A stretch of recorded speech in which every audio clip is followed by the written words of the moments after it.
లో జీ ఒకసారి Pakistan internet కేబుల్పై SAARC దాడి చేశారని జోక్ చెప్పారు.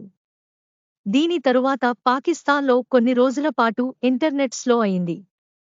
పీటీఏ ప్రకారం AA1 కేబుల్లో లోపం వచ్చిందని. సార్క్ అన్నది కేవలం జోక్ మాత్రమే.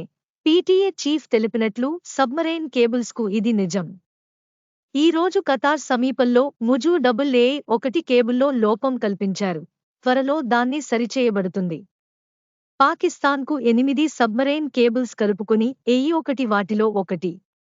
కేబుల్ మ్యాప్ ప్రకారం ఈ cable Thailand, Malaysia, Bharat, Pakistan, Oman, UAE, Qatar, Yemen, Saudi Arab, మిస్ర్, ఇరాన్తో అనుసంధానం ఉంది. వేరో పీటీఏ బాయ్లు ప్రకారం ప్రస్తుత పరిస్థితిని బాగా చూస్తున్నారు మరియు సమస్య ఏర్పడిన తరువాత టెలికాం యూజర్స్ మీ ఇంటర్నెట్ పరిస్థితి ఏమిటి కామెంట్స్ సెక్షన్